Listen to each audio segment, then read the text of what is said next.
네, 안녕하세요. 해커스 한국사 안지영입니다. 해커스 한국사 능력 검정 시험 기출문제풀이 진행하고 있고요. 69회의 마지막 강의 33번부터 50번까지 문제 풀어보겠습니다. 네, 뒤에 33번부터 문제 다시 풀어볼게요. 다음 자료에 나타난 민족 운동에 대한 설명으로 옳은 것은 우리가 찾는 거 옳은 거예요. 거액의 외채 1,300만 원을 여기 힌트가 또 나오죠. 우리가 외국에다가 진 빚을 얘기합니다. 해마다 미루다가 갚지 못할 지경에 이른다면 나라를 보존하기 어려울 것이니 그러면 우리는 장차 무엇에 의지하겠는가?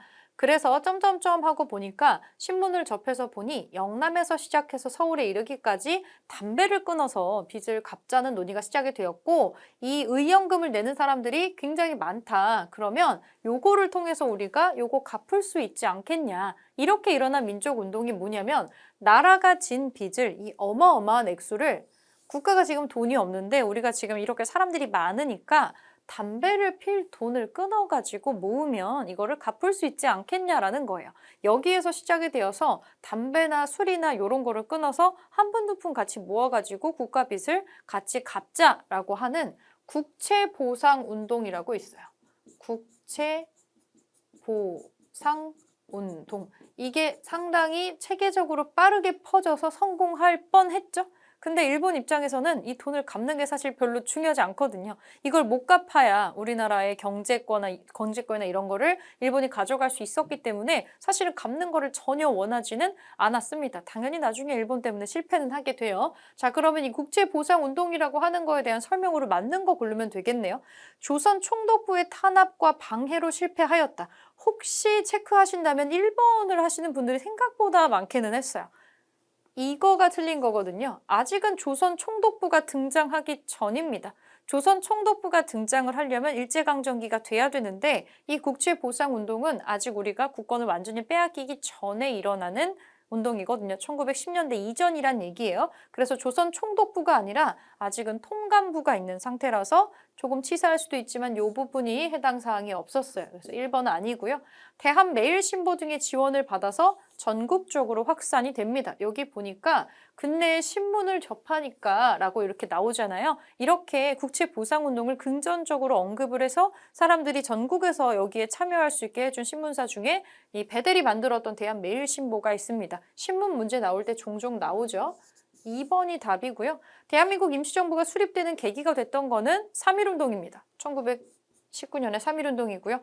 백정에 대한 사회적인 철폐를 목적으로 하는 거는 형평운동입니다. 조선 형평사가 있었던 1920년대의 형평운동이고 조선 밀립대학 기성회에서 모금활동을 전개하는 거는 국채를 갚자는 게 아니라 나라의 그 국립대학교, 우리가 세우는 민립대학교를 세우자라고 하는 그런 운동이었고 1920년대에 하는 운동이에요. 그래서 해당 사항이 없어서 33번에는 2번으로 찾아주시면 되고요. 34번, 다음 대화에 나타난 사건 이후의 사실로 옳은 거 골라볼게요. 며칠 전 황제 폐하께서 황태자 전하께 대리를 명하는 조칙을 내리셨다는 소식을 들었는가?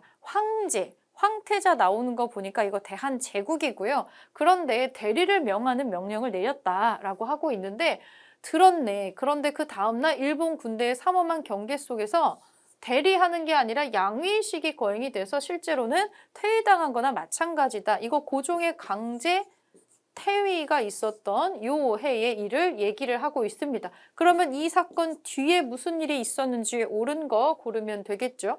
신식군대인 별기군이 창설이 되는 거는 우리 강화도 조약을 맺고 나서 통리기무아문이라는 걸 만들어서 초기 개화 정책을 할 때 얘기입니다. 그러니까 이 시기보다 한참 앞선 시기에 고종이 아직 젊은 청년이었을 때 얘기예요. 아니에요. 멜렌도르프가 외교 고문으로 파견된 거는 이모군란 이후입니다. 이모군란 이후에 넘어와서 우리나라에서 활동을 했었죠. 초대 통감으로 이토 히로부미가 부임하였다. 이토 히로부미가 부임한 거는 을사늑약 이후입니다. 을사늑약 이후. 그러니까 이거보다 조금 더 앞선 시기겠죠. 시기가 좀 안 맞아요. 기후각서가 체결되어서 사법권을 박탈당했다. 요게 답이거든요. 이 기후각서 문제를 잘 물어보진 않는 거라서 조금 헷갈릴 수 있는데 이제 우리 황제 강제로 퇴위시키고 나면은 나중에 이거 황제 퇴위할 때 뭐 하냐면 강제로 대한제국의 군대를 해산해버려요. 그리고 나서 그 다음에 이제 우리 그 사법권이나 이런 것도 착실하게 뺏기 위해서 사법권도 뺏어버리는 거죠. 경찰권 뺏어가고 사법권 뺏어가고 우리 아무것도 없습니다. 그래서 그렇게 사람으로 치면은 팔다리가 다 잘려나간 상태에서 우리는 일제강점기라는 시기를 맞이를 하게 되는 거죠. 하나씩 하나씩 차근차근 빼서 나가는 과정에서 가장 마지막 단계에 나오는 게 기후각서라고 보시면 되겠습니다. 그래서 4번으로 이후에 있었던 걸로 4번을 체크하면 되고, 관민공동회가 개최가 됐다. 관민공동회, 만민공동회 이런 거 나오면 대한제국 초반 얘기죠. 아직 1900년대로 넘어가기도 이전의 얘기이기 때문에 이거는 이 앞선 시기이지 이후가 될 수가 없습니다. 이렇게 체크해 주시고 정답 4번이에요. 자, 35번. 밑줄 그은 이 운동에 대한 설명으로 옳은 것은, 여기에 대해서 옳은 거를 보기에서 고르는 문제입니다. 한번 골라볼게요. 광고로 보는 역사. 이것은 경성 방직 주식회사의 광목 광고이다. 조선인 기업이 만든 상품의 사용을 장려하고자 전개된 이 운동. 우리가 만든 물건을 장려하자. 그대로 붙이면 돼요. 조선물산 장려운동입니다. 이 조선물산 장려회라는 게 있어서, 그래서 조선 사람의 자본과 기술로 된 광목이라는 문구가 광고에 사용이 지금 되더라라고 하는 게 나오고 있습니다. 삼각삼표, 삼성표, 우리 거 쓰자 이렇게 지금 나오고 있는데, 요거 맞는 거 한번 골라볼게요. 회사령 폐지 등이 배경이 되었다.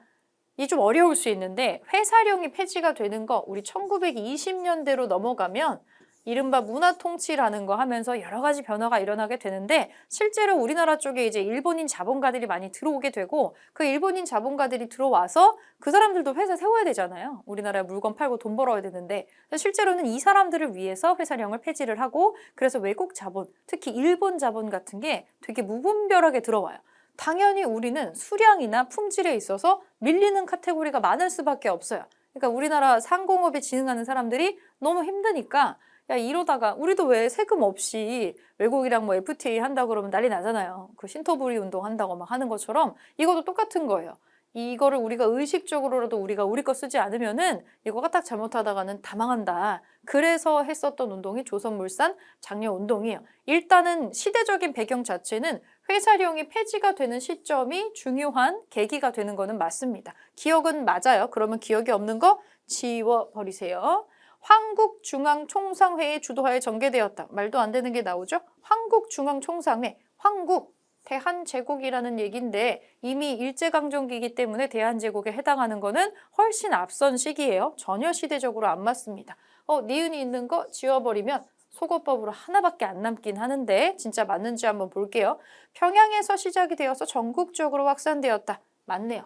평양에서 조만식이라는 분이 먼저 이걸 만들어서 전국적으로 확산이 됩니다. 그래서 정답은 2번으로 골라주시면 되고, 대동상회 등의 근대적인 상회사가 설립되는 계기가 되었다. 아닙니다. 대동상회는 훨씬 더 앞선 시기에, 이거는 좀 초반에 개화 정책에 대항을 해서 그때 들어오는 외국 자본, 그러니까 청나라나 일본의 자본에 대항을 하면서 만들어진 거기 때문에 여기에 해당 사항이 없어요. 정답 2번으로 찾아주시면 되고, 다음 문제 볼게요. 36번. 가 단체에 대한 설명으로 옳은 것은, 경상남도 밀양 출생이다. 이 사람 거의 처음 보겠죠. 아마 잘 알려진 사람 아니니까. 1918년 만주로 망명을 했으며 김동삼, 김좌진, 안창호 등과 함께 대한독립선언서를 발표하였다. 1919년 11월 달 김원봉과 함께 이거를 조직을 해서 일제기관 파괴, 조선 총독 이하 관리 및 매국노의 암살 등 굉장히 과격한 방식의 이 독립운동을 추구했었던 사람이죠. 폭탄을 들여와 의거를 준비하던 중 블라블라블라, 의거 방식으로 요런 식으로 독립운동 했었던 김원봉이 주축이 되는 이 단체는 의열단이죠. 의열단에 대한 설명으로 옳은 거 골라볼게요. 조선혁명 선언을 활동 지침으로 삼았다. 1번이 바로 답이 나오네요. 단체 신치호가 쓴 요거를 행동 강령으로 삼고 있었어요. 삼균주의를 기초로 한 건국 강령을 발표하였다. 이거는 임시정부에서 하는 거죠. 조소왕 선생이 발표를 한 거고요. 잡지, 개벽 등을 발행을 해서 민족의식을 고취하는 거는, 이거는 천도교에서 진행을 하는 겁니다. 천도교에서 발행을 했었죠. 헝커우 공원에서 일어난 윤봉길 의거를 계획하는 거는 김구를 중심으로 하는 한인 애국단에서 하는 활동이고요. 조선 총독부에 국권 반환 요구서를 제출하려 하였다. 독립의군부라고 하는 단체에서 이제 우리 그 초창기에 일제강점기 초창기에 1910년대 초반에 했었던 일입니다. 그래서 1번으로 정답 찾아주시면 되고요. 37번으로 올라갑니다. 가나다를 발표된 순서대로 옳게 나열한 것은 어려울 수 있는 문제네요. 우리들 민중의 통곡과 복상이 결코 이척의 죽음에 있지 않다는 것을 민중 각자의 마음속에 그것을 명백히 말해주고 있다. 비애와 통렬한 애도는 블라블라블라 통곡, 복상의 충성과 의분을 돌려서 우리들 해방투쟁에 바치자. 지금 누가 죽었어요. 누군가의 사망으로 굉장히 애통해하면서도 이 애통을 지금 원동력 삼아서 해방투쟁을 하자라고 부르짖고 있는 장면입니다. 이것은 순종의 죽음으로 말미암아서 있었던 60만세 운동이라고 아마 기억하실 거예요. 그렇게 크게 되지는 못했지만 시기적으로는 순종의 죽음 직후에 있었던 그 장례 절차와 관련해가지고 일어났었던 이 독립운동의 한 갈래고요. 나를 보겠습니다. 조선 민족의 정치적 의식이 발달함에 따라 민족적 중심 단결을 요구하는 시기를 맞이해서 민족주의를 표방한 신간회가 발기인의 연명으로 세계주의 강령을 발표한다. 신간회라고 하는 단체가 결성이 되고 있어요. 신간회. 이거 되게 중요한 사료예요. 신간회는 우리가 독립운동을 하는 단체의 노선이 두 종류잖아요. 종류가 좀 여러 개다 보니까 사회주의 계통도 있고 민족주의 계통도 있는데 이들이 사실 굉장히 첨예하게 대립을 하고 있어서 사실 우리가 독립운동을 할 때 한 바구니에서 으쌰으쌰 해도 되게 힘든데 서로 노선이 안 맞는 거예요. 그래서 같이 가지 못하는 그런 약간 격앙된 그런 부분들이 있었는데 이 60만세 운동을 준비를 하면서 이 미리 발각이 돼가지고 크게는 못 됐지만 준비하는 과정에서 그 사회주의 쪽 사람들하고 민족주의 쪽 사람들하고 우리가 뭔가 공동의 목적을 위해서 같이 갈 수도 있겠는데 라는 가능성을 본 거예요. 그래서 이제 이 두 노선을 합쳐서 통합된 형태의 이 민족운동, 독립운동 단체가 만들어지는 게 신간회입니다. 굉장히 중요한 의미를 갖고 있다고 볼 수가 있겠죠. 어찌 보면 서로 다른 노선을 걷고 있었던 사람들이 약간의 조건부로 같은 바구니 안에 지금 들어온 상태니까 그러면 시기적으로는 60만세 운동이 일어나고 나서 신간회가 결성이 되는 거예요. 일단은 그렇게 지금 생각을 해주시면 되고 그러면 가가 나오고 나서 나가 나와야 되니까 나 다음에 가가 나올 수는 없겠죠. 이렇게만 봐도 지금 나, 가 순서대로 시작이 되는 얘네는 지금 지워줄 수가 있어요. 바로 순서가 지금 안 맞기 때문에. 자, 나머지 것들을 보겠습니다. 요거는 신간회 형성이고요. 신간회. 달을 보겠습니다. 우리 2천만 생명을 사랑하고 조국을 사랑하는 광주의 학생 남녀 수십 명이 중상을 입었다. 그리고 고뇌하는 청년 학생 200명이 불법으로 철장 속에 갇혀있다. 체포된 모양이에요. 우리들은 광주 학생이 석방을 요구하는 동시에 참을 수 없는 피눈물로 시위 대열에 나가는 것이다. 이거 광주 학생 항일 운동이 있었어요. 그 통학 기차에서 벌어졌었던 우리나라 조선인 여학생 희롱 사건에서 발발이 된 건데 너무나 비합리적으로 이제 경찰이 기운 거죠. 우리나라 학생들만 가두고 그 일본인 학생들은 별다른 처벌도 안 받고 하다 보니까 이 학생 운동이 굉장한 속도로 퍼져나가서 들들들 끊는 운동이 된 거예요. 이거에 진상조사단을 파견을 하려고 했었던 게 신간회의 지원 활동이에요. 이 광주 학생 항일 운동을 우리가 지원을 해야겠다. 그래서 진상을 낱낱이 파헤치고 같이 이 일본하고 싸우기에는 학생들은 너무 가련한 그런 존재들이니까 우리가 도와줘야지 하고 이제 신간회가 광주 학생 항일 운동을 지원하고 지지하려고 하는 액션을 취해요. 그러면 신간회가 먼저 만들어지고 나서 이 운동이 이 사건이 벌어져야 되는 거겠죠? 순서대로 보자면 그래서 지금 어느 정도 순서가 나왔어요. 나와 다는 같은 연도로 기록이 되어 있지만 1927년이지만 시기적으로 미묘하게 차이가 난다는 거예요. 신간회가 먼저 결성이 되고 그 결성된 신간회가 광주 학생 항일 운동을 지지를 했다, 지원을 했다. 이렇게 놓으시면 지금 순서대로 나열할 수 있겠죠. 이거 먼저 이 60만세 운동 먼저 그리고 신간회 형성 그리고 신간회가 이 운동을 지지, 이 사건을 지지, 진상조사단 파견. 그러면 순서대로 가, 나, 다가 되겠네요. 가나다. 1번으로 답을 찾아주시면 된다는 얘기죠. 연도상으로는 연도만 외우려고 하시면 절대로 풀 수 없는 문제였을 거라고 전 생각해요. 왜냐하면 연도가 똑같거든요. 지금 이거는. 그러면 이거는 사건의 인과관계를 알지 않으면은 대여를 하는 게 불가능한 문제다. 그래서 이거를 연도 외우면 좋죠. 플러스인데 여러분들이 월 단위로 외울 거 아니면은 근대사 공부할 때는 전후 관계를 좀 보시면서 연도를 봐주시면 좋을 것 같아요. 그래서 지금 요거는 1번으로 찾아주시면 될 것 같고, 자, 38번. 밑줄 그은 시기에 볼 수 있는 모습으로 가장 적절한 것은, 이건 전라남도 여수 거문도에 있는 해안 동굴 진지인데 뭔가 이제 전쟁하려고 만들었겠죠? 국가 총동원법이 시행됐었던 이 시기에 민족 말살 통치겠죠. 중일 전쟁 일으키고 하는 그 시대에 일제는 이와 같은 군사 시설물들을 거문도에 비롯한 각지에 구축을 했다. 자, 민족 말살 통치 시기에 볼 수 있는 모습으로 제일 적합한 거 골라볼게요. 태형을 집행하는 헌병 경찰. 조선 태형령은 1910년대에 있었던 거니까 시기적으로 한참 앞서 있어요. 원산 총파업에 참여하는 노동자. 원산 총파업은 20년대 끝자락에 일어나는 노동운동입니다. 아니죠. 황국 신민서사를 암송하는 학생. 이건 볼 수 있겠죠. 국가 총동원법 같은 거를 시행을 하면서 조선인은 일본인이다. 이런 식으로 세뇌를 시켜가지고 군인으로 내보내려고 하기 때문에 이런 거를 암송을 하게 시킵니다. 3번은 볼 수 있는 모습. 경성제국대학 설립을 추진하는 관리. 우리가 밀립대학 설립운동 같은 거 하니까 이제 그거 무마시키는 겸사겸사 해가지고 만드는 게 경성제국대학인데 1924년도에 세워지는 거기 때문에 지금 해당 사항이 없어요. 이것보다 한참 이전이니까. 서울 진공작전에 참여하는 13도 창의군. 이거는 일제강점기 되기 전입니다. 1907년부터 8년 사이의 일이기 때문에 그래서 3번으로 정답 찾아주시면 되고, 39번.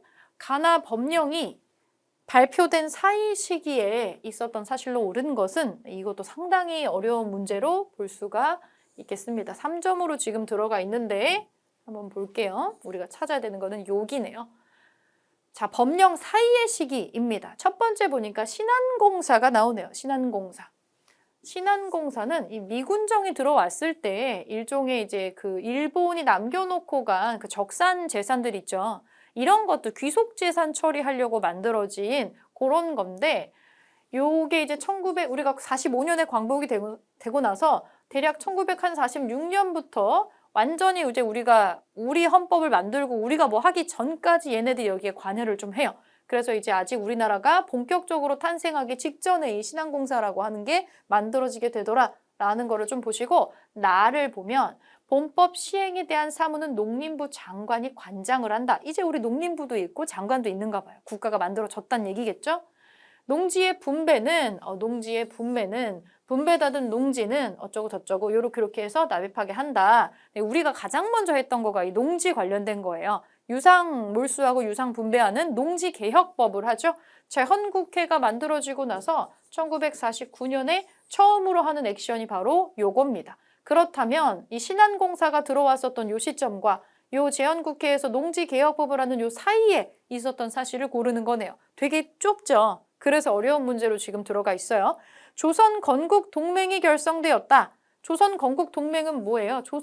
새로운 조선을 건국하는 동맹이에요. 광복 직전이에요. 이거는 가해 이전입니다. 이거는 연도상으로는 44년이고요. 건국을 하기 위한 동맹이니까 이거보다 이전인 거죠. 이미 이거는 광복이 다 된 상태입니다. 한미 상호방위 조약이 체결되었다. 이거는 6.25 전쟁이랑 관련되는 시점으로 넘어가야 되니까 여기 사이에 끼지 못하고 이후로 넘어가야겠죠. 조선 사상범 예방 구금령이 공포되었다. 이거 일본이 만든 거잖아요. 그러면 이거는 광복이 되기 이전이겠죠. 이전. 50 총선거로 제헌국회가 구성되었다. 그쵸? 이 총선거를 해서 제헌국회가 만들어져서 그 제헌국회가 이거 하는 거니까 실제로 들어갈 수 있는 거는 4번이겠죠. 4번. 정부의 비판적인 경향신문이 폐간되는 건 1959년도쯤의 일이라서 이거 만들어지고 나서 대한민국 만들어지고 나서 6.25도 끝나고 나서 조금 더 나중 시기의 일이에요. 그래서 4번으로 정답은 찾을 수가 있었습니다. 어려운 문제였어요. 40번. 다음 가상 인터뷰의 주인공에 대한 설명으로 옳은 것은 며칠 전 경성에서 조선사회경제사 출판 축하회가 있었습니다. 조선사회경제사. 저는 우리 역사의 전개 과정을 세계사의 보편적인 발전 법칙에 따라 4단계로 나누어서 파악하였습니다. 세계사의 보편적인 발전 법칙. 이거는 우리나라에만 갖고 있는 특수성이 아니라 경제적인 부분을 놓고 봤을 때 어떤 식으로 경제 방식을 인식하냐에 따라서 인류가 발달해온 단계라는 게 있다라는 관점에서 본 거예요. 사회 경제적인 시점에서 역사를 파악하는 사람인 거죠. 이 사람은 백나문이라는 학자입니다. 자, 이 사람에 대한 설명으로 맞는 거 고르는 거예요. 진단학회를 조직하는 거, 이거는 역사학자가 하는 건데 이병도라는 사람이 하는 거예요. 이병도라는 사람을 필두로 해서 만들었었던 진단학회라고 하는 실증주의적 역사 연구하는 그런 모임이 또 있었고요.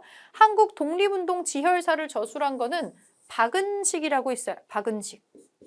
식민사학의 정체성론을 반박하였다. 이거를 반박하려고 이런 거 만든 거거든요. 일본이 우리한테 세뇌했었던 역사 왜곡이 이거잖아요. 우리는 식민지적인 어떤 근성을 가지고 있어서 우리의 역사는 계속 정체된다는 거예요. 정체가 되어서 누군가가 우리보다 발전된 나라가 와서 으쌰으쌰 영차영차 끌어주지 않으면 발전을 못하는 민족성과 역사의 패턴을 우리가 갖고 있대요. 그거를 정면으로 반박하면서 그런 거 없는데 우리 역사를 봤더니 세계사적인 역사의 발전 단계하고 우리 역사 발전이 크게 다른 게 없더라. 이렇게 단계적으로 발전을 하고 있었거든 우리도. 너네가 굳이 우리를 지배하고 통치하고 그런 시기가 오지 않아도 우리 알아서 발전 잘 했을 건데 이렇게 얘기를 하는 거예요.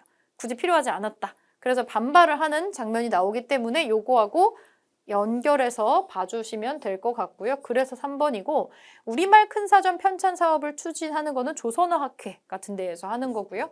민족의 어를 강조하고 조선학 운동을 주도한 사람은 정인보라는 사람이 있습니다. 이 학자마다 중요하다고 생각하는 개념이 조금 달라요. 얼이라는 사람도 있고 혼이라는 사람도 있고 정신이라는 사람도 있는데 기본적으로는 눈에 보이지 않는 어떤 거인 것 같아요.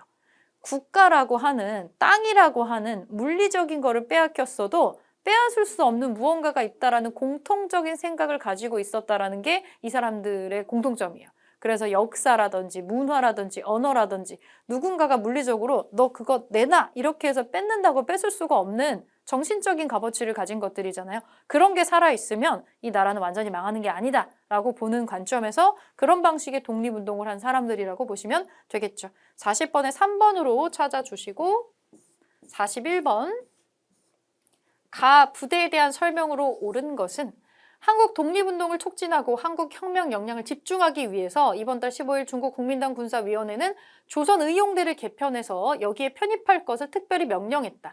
한국의 혁명 역량을 집중한다는 건 하나로 통합해서 어느 하나로 대표성을 갖는 걸 만든다라는 뜻이겠죠. 자, 여기에 편입을 한대요. 그래서 이 총사령에게 직속돼서 지청천 장군이 통할한다. 충칭에 설치하기로 결정했다. 중경. 충칭에 임시정부 청사가 있잖아요. 그렇다면 우리는 지청천 장군이 이 통합해서 총사령관을 맡았던 이 부대가 대한민국 임시정부 산하에 들어가 있었던 한국 광복군이라는 걸 알 수가 있습니다. 자, 옳은 거 골라보면 되겠죠? 여러분들은 이것이 한국 광복군이라는 걸 아셔야 되고 우리가 아무 준비도 하지 않은 게 아니라는 거가 되게 중요한 포인트예요. 그래서 한국 광복군에 대한 내용은 반드시 정리를 해 놓으셔야 됩니다. 자, 1번 자유시 참변으로 세력이 약화된 거는 대한독립군단이라고 있었죠.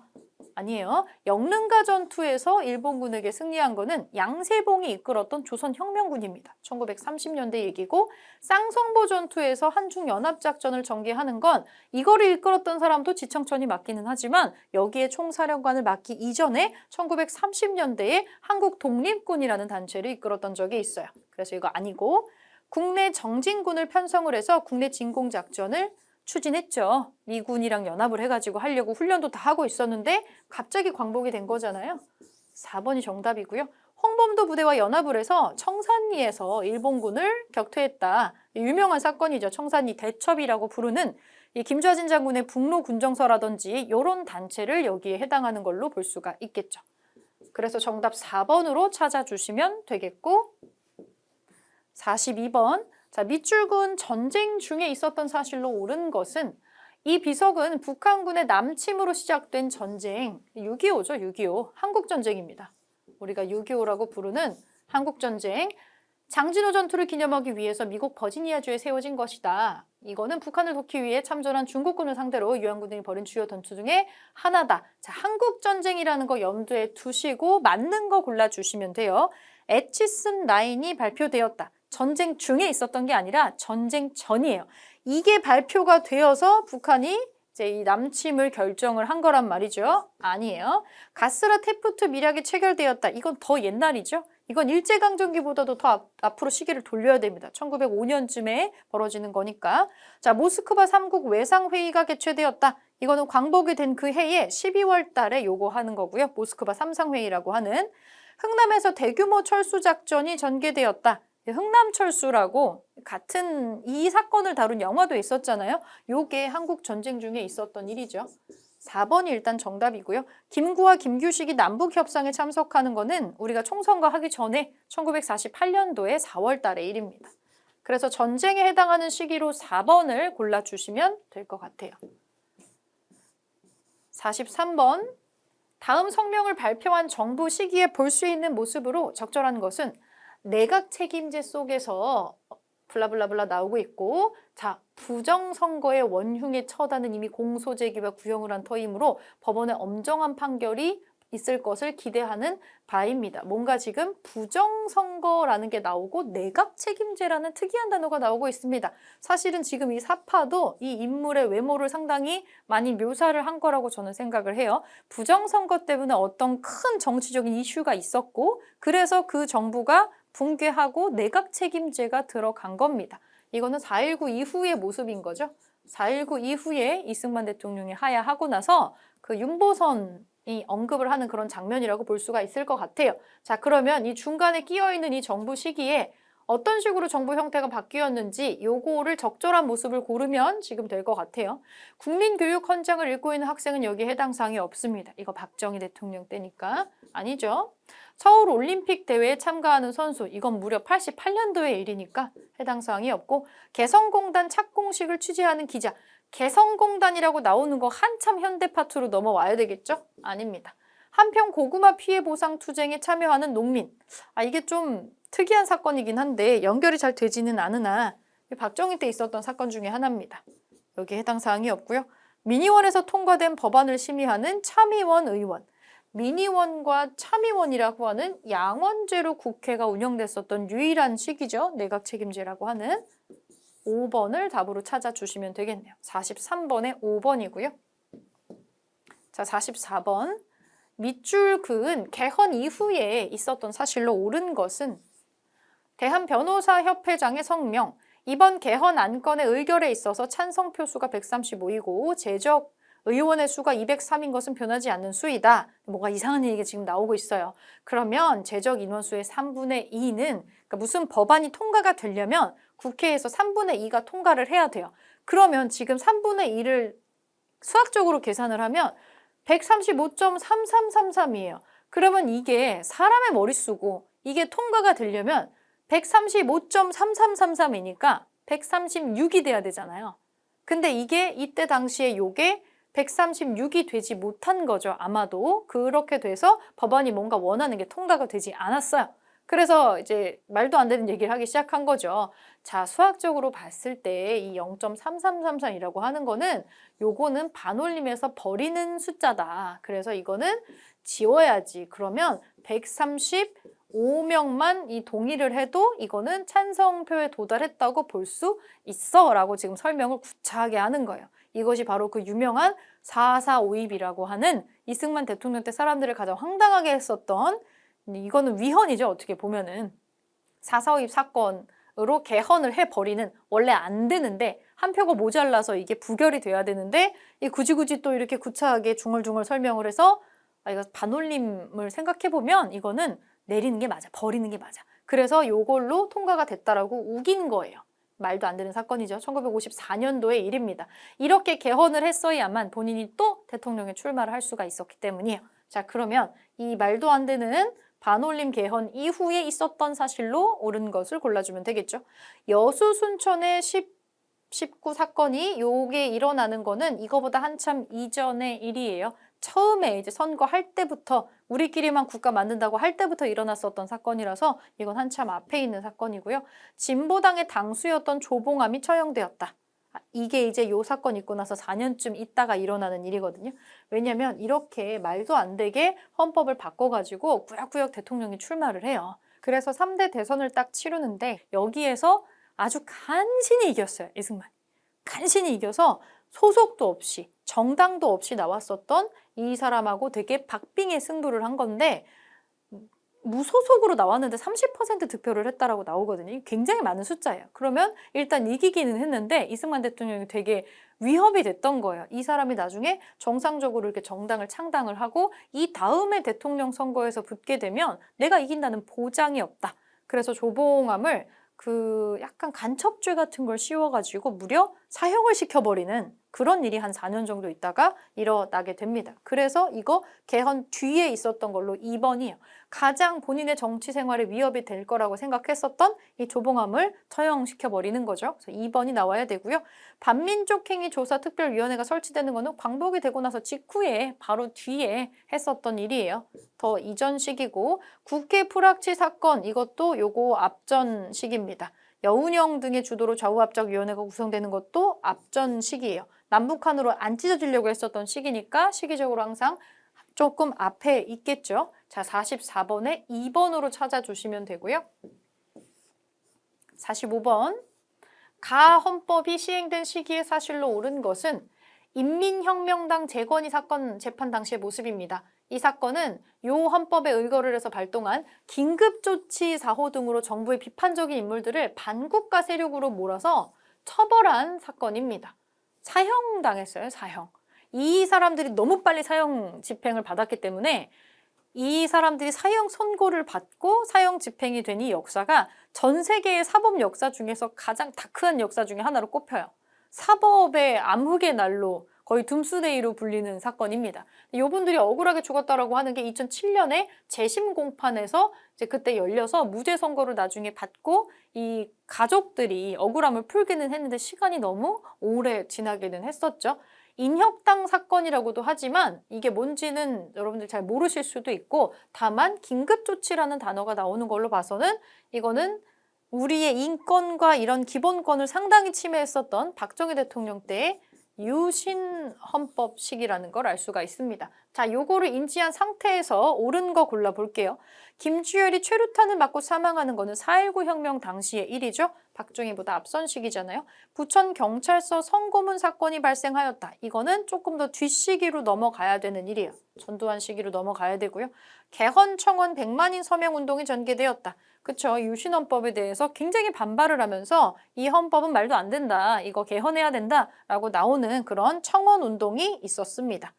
되진 않았죠. 잘 되진 않았지만 답은 3번이고 국민보도연맹원에 대한 학살이 자행되었다. 이거는 6.25 전쟁 당시에 그때 일이고요. 민주화 시위 도중 대학생 강경대라는 사람이 사망을 하게 되었다. 놀랍게도 1990년대 일이에요. 1991년도에 노태우 대통령 때 있었던 사건인데 그때에도 민주화 운동이라든지 거기에 대한 탄압이 완전히 없어지지는 않았다는 걸 알 수가 있습니다. 참고해 주시고 45번에는 3번으로 답 찾아주시면 될 것 같아요. 46번, 가정부 시기에 경제 상황으로 오른 것은 자, 사진으로 보는 땡땡땡 정부, 서울 부산 간의 고속도로, 경부 고속도로를 개통하고 포항 제철소를 준공하고 뭐 하는 것 같은가요? 일단 흑백에서 시대적인 특징도 조금 보이는데 경제 개발을 지금 하고 있는 게 보이죠. 경제 개발 5개년 계획을 가열차게 추진을 한 게 이 박정희 정권 때의 특징이죠. 미국과 자유무역 협정을 체결하는 거 이거 노무현 정권으로 넘어와야 되잖아요. 좀 뒤에 시기고요. 대통령의 긴급 명령으로 금융실명제를 실시한 거는 김영삼 때 하는 겁니다. 김영삼. 국제통화기금 IMF의 구제금융지원금을 조기에 상환하였다. 이거 극복하는 거 김대중 대통령 때 일이고요. 저임금 노동자의 생활 안정을 위해서 최저임금법을 제정했다. 제정한 거는 전두환 대통령 때인데 시행은 노태우 때 했어요. 그래서 조금 뒷시기로 넘어가는 시기니까 박정희 대통령 거 1번으로 골라주시면 되겠네요. 자, 마지막 장 보겠습니다. 47번, 48번. 연결 문제가 조금 어렵죠? 요거 한번 풀어볼게요. 다음을 읽고 물음에 답하시오. 이런 문제가 너무 좀 신기한 문제였는데 저도 이런 식으로 나는 문제는 처음 보는데 한번 보겠습니다. 3점이죠. 8째는 적금서당이다. 왕 6년에 보덕국 사람들로 당을 만들었다. 금장의 색은 적흑이다. 9째는 청금서당이다. 금장의 색은 청백이다. 무슨 얘기 같나요? 이게 무슨 군사 부대에 관련된 얘기인데 이거는 통일신라의 구서당 얘기입니다. 중앙의 구서당이라고 하는 이 중앙의 군사제도와 관련된 얘기인데 9개가 있었단 얘기예요. 근데 이게 신라 사람들로만 꾸린 것으로 구서당을 구성을 한 게 아니라 신라인으로만 구성된 거는 한 3개고 나머지 6개 카테고리가 삼국 통일했잖아요. 그러니까 백제인도 있고 고구려인도 있고 그리고 뭐 보덕국 사람도 있고 심지어 말갈인으로 구성된 부족까지 있더라. 그래서 민족을 통합한다는 느낌으로 구서당을 만들었다라는 거가 지금 여기에 포인트입니다. 이 사료가 나오는 거는 저도 굉장히 특이하다라고 생각은 했어요. 이것이 구서당이라는 걸 알 수 있게 하려고 일부러 8제, 9제를 따온 것 같기는 합니다. 보덕국이라고 힌트를 또 하나 줬어요. 왜냐면 삼국 통일전쟁 끝날 즈음에 이 고구려 부흥운동 또 실패하고 나서 안승이라는 사람을 보덕국왕에 임명을 하는 게 또 나오잖아요. 그래서 모든 국토의 사람들을 다 같이 좀 이렇게 발췌를 해서 한 덩어리로 통일신라의 국민으로 받아들이는 그런 장면을 지금 묘사를 하고 있습니다. 여러분들이 보셔야 되는 거는 이게 통일신라의 군사제도라는 점이에요. 자, 나를 볼게요. 응양군이라고 하는 게 나오고 어쩌고 저쩌고 나오는데 응양군은 고려시대에 있었던 군사 제도의 이름이죠. 고려시대 겁니다. 이거 용호군, 응양군 이런 게 있었거든요. 자, 달을 볼게요. 무위영, 절목계 하본에 의해서 낭청 한 명을 훈련도감에 따라서 어쩌고 저쩌고 중군은 포장 장어영의 중군을 거친 자로 하여금 금군 별장이라고 칭한다. 우리가 원래 조선시대 군사 제도에 있어서 이 군부대를 논할 때 오군영이라고 있는데 이 오군영을 나중에 2개로 축소하잖아요. 개화 정책을 추구하면서 그래서 무위영이랑 장어영 2개로 축소를 하거든요. 그럼 이건 조선시대기는 한데 조선의 상당히 후반이고 조선 후기에 1880년대라고 봐야죠. 이렇게. 자, 라를 볼게요. 별대와 정초군의 군병을 합해서 한 영의 제도를 만들어서 본영은 금위영이라 칭하고 군병은 금위별대라고 칭한다. 금위영. 이거 원래 조선시대 후반에 있었던 이거보다 조금 더 앞선 조선시대 후반이죠. 이거는 근대 시기로 넘어오는 시기라고 봐야겠네요. 조선이지만 구한말 근대라고 볼게요. 그러면 요 라라고 하는 게 다보다 먼저예요. 이게 원래 조선시대 후반에 있었던 오군영 얘기니까. 오군영. 자, 그러면 조직의 순서대로 본다면 시대 순서대로 나열을 해보라는 얘기겠죠. 가장 먼저 와야 되는 거는 통일신라겠죠. 통일신라가 오고 그 다음에 고려가 오고 그 다음에 라가 오고 그 다음에 다가 오는 순서입니다. 그렇다면 가나로 시작하지 않는 거 다 지우고 가나, 라, 다가 돼야 되겠죠. 그래서 2번으로 찾을 수가 있는데 왜 이렇게 힘든 문제를 냈을까는 잘 모르겠어요. 이렇게 나오는 경우는 그렇게 많지는 않을 것 같습니다. 작정하고 틀리라고 낸 문제 같기도 하고 근데 또 막상 국가가 뭔지만 알아내면은 나열을 하는 것 자체는 그렇게 어렵지는 않은 문제였어요. 조금 까다롭다면 오히려 이 앞에 2개보다는 뒤에 2개가 좀 더 어렵지 않았나 싶습니다. 이렇게 체크를 해서 문제 47번에 2번으로 풀어주시고 자, 여기 가에 왕이라고 밑줄 그어진 데가 있어요. 보덕국 사람들로 당을 만들었다. 이 군부대 만들었다라고 나오는데 자, 그러면 이 왕이 누구냐? 이 왕의 업적이 뭐냐? 통일신라 시대에 체제 정비하고 시스템 만들고 이거 채워나가는 사람. 삼국 통일의 업적을 누가 하죠? 그리고 그 아들이 그거 이어받아가지고 이제 다들 통합해가지고 다 신라 사람이다. 신라의 제도 만든다. 그거 하는 사람 있죠? 문무대왕이 통일을 하고 나서 그 아들이 그 대업을 이어받아서 한 덩어리의 통일신라를 구축을 해 나갑니다. 그 사람은 신문왕입니다. 나라가 커졌죠? 신하가 많아졌어요. 왕권이 위협을 당할 수도 있겠죠. 그래서 강력한 왕권을 위해서 많은 액션을 취한 사람입니다. 자, 신문왕의 업적으로 옳은 거 골라볼게요. 왕권을 강화하기 위해서 김흠돌의 난을 진압을 하는 사람인데 이 김흠돌이 신문왕의 장인어른입니다. 자기 장인어른을 진압을 하면서 외척까지도 눌러버리는 그런 효과를 얻어냈었던 사람이고 노급도 폐지하고 귀족들의 손발을 잘라버리는 그런 활동을 많이 하죠. 병부와 상대 등을 설치하는 거는 이전에 버풍왕이 하는 거고요. 나선정벌의 조총부대를 파견하는 거는 조선시대 효종이 하는 겁니다. 효종. 정계와 계백 요소를 지어서 관리의 규범을 제시하는 거는 태조 왕건이 하는 거죠. 태조 왕건. 쌍성 총관부를 공격을 해서 천령 이북의 땅을 수복하는 거는 고려의 공민왕이 하는 겁니다. 그래서 신문왕에 대한 내용으로 1번으로 골라주시면 될 것 같아요. 자, 49번 보겠습니다.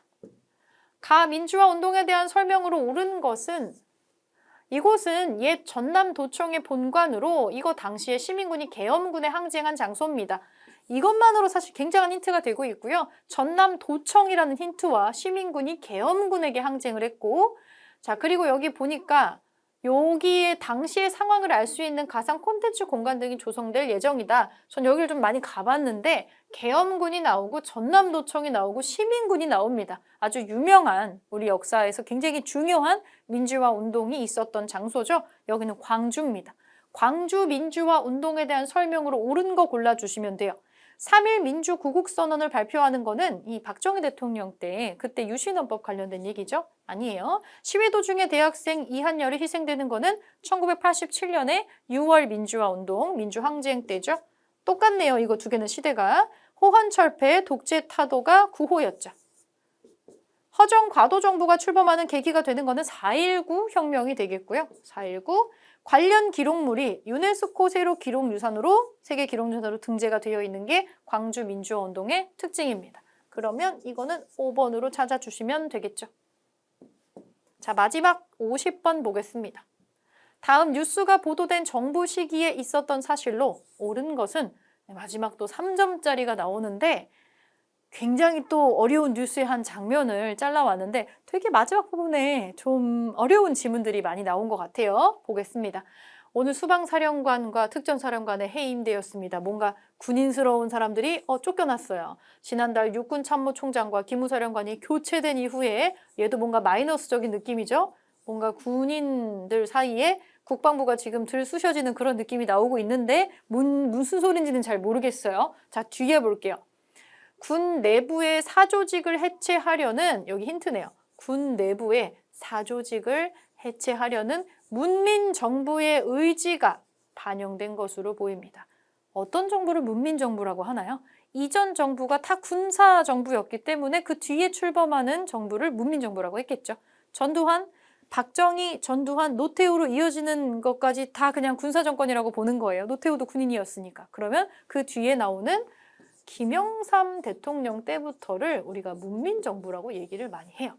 사실은 박정희와 전두환과 노태우로 연결되는 이 라인이 다 군대의 사조직에서 인연을 맺은 사람들인데, 전두환과 그 노태우는 군부대 내부에 그 육사 동기들끼리 모여서 만든 그 하나회라고 있었어요. 거기에 회장, 부회장을 또 맡고 있어서 그런 거에 고리를 끊어버리겠다라고 이런 거를 단행을 했고, 김영삼 때에는 이제 문민정부가 들어섰으니까 역사 바로잡기 운동 같은 거를 적극적으로 좀 추진을 하게 됩니다.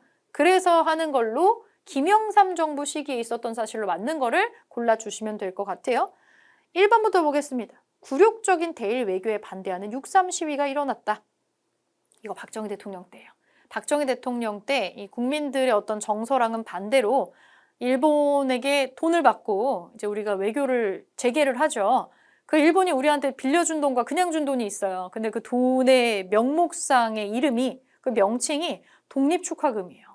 굉장히 가증스러운 이름이죠. 이거는 우리가 동의한 바가 없고 그 막대한 금액의 돈을 원조를 받아서 지금도 일본이 하는 얘기가, 아니 그때 뭐 우리가 일제강점기 뭐 그런 거 그 돈으로 그때 다 주지 않았냐 뭐 이렇게 얘기를 하고 있죠. 이거는 이제 국민들의 동의를 얻거나 했던 그런 부분이 아니었기 때문에 그때 그 돈을 받고 이제 우리가 일본이랑 다시 외교 관계를 재개한다는 거에 대해서 굉장히 사람들이 반대를 많이 했었어요. 난리가 났었는데 요거는 박정희 대통령 때 일입니다. 북방 외교를 추진을 해서 사회주의 국가인 소련과 수교를 하고 중국 여행을 할 수 있게 해준 사람, 이거 노태우 때 하는 일이고요. 아마도 이 사람은 자기의 정체성이 좀 모호해요. 군인이지만 군인인 걸 내세워서 대통령이 된 사람은 또 아니다 보니까 뭔가 여러 가지 액션을 취할 필요가 있었던 것 같아요. 그래서 좀 신기한 행보를 많이 보입니다.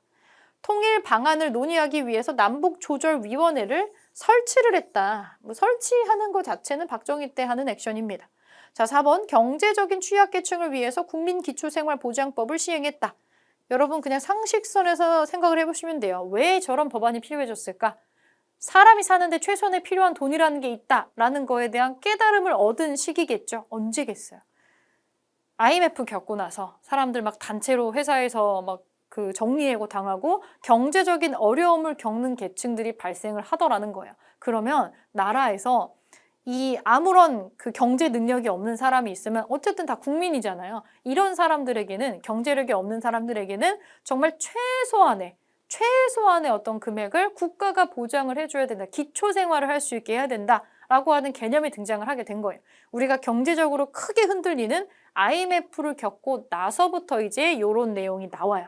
그러면 이 IMF를 극복하고 경험하고 여기에 솔루션을 내야만 했던 사람, 김대중이죠. 김대중. 그래서 4번은 김대중 대통령 시기입니다.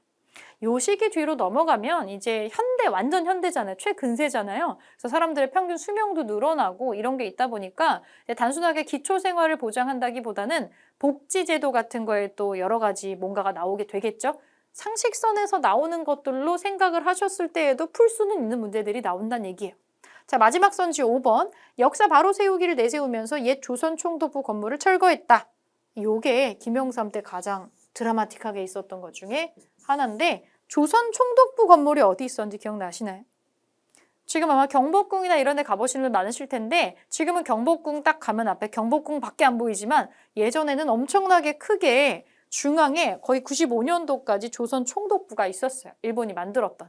그거를 철거하는 게 김영삼이 했었던 일 중에 가장 많은 사람들의 호응을 얻었던 일이고 이거를 그 광복 50주년 행사로 진행을 했고요. 일부러 폭탄을 터뜨려서 약간 폭파 철거하는 방식의 세레머니를 하면서 이거를 치우게 됩니다. 그래서 지금의 경복궁 모습이 또 나왔고 일제히 잔재를 없애는 사업으로 그때 그 초등학교를 원래 국민학교라고 했거든요. 국민학교를 초등학교로 이름을 또 바꾸는 그런 역사 바로잡기 사업 같은 거를 진행을 합니다. 알고 보니까 우리가 알고 있는 국민이라는 글자가 우리가 알고 있는 그 나라의 국민이라는 그런 뜻이 아니라 황국신민이라고 하는 그 일제강점기 때 일본의 천황의 백성이다라는 그 뜻을 그대로 쓰고 있었더라는 거죠. 그래서 초등학교로 바꾸는 그런 거를 했는데 이 문제는 사실은 김영삼 시기라는 거를 알면은 어려운 문제는 아니었지만 이 자료를 가지고 문민정부에서 김영삼을 유추하는 게 조금 어려웠을 수는 있겠다라는 생각이 듭니다. 그래서 현대 파트에 나오는 것들은 디테일하게는 잘 안 나와요. 이렇게는 막 그렇게 자주 나오는 스타일은 아니지만 정부 시기의 대표적인 활동이 뭐였는지에 대해서 액션 정도는 여러분들이 구별할 필요가 있습니다. 그래서 50번에 지금 마지막 5번으로 정답을 좀 찾아보고 여기서 문제 풀이는 마무리해 보도록 하겠습니다.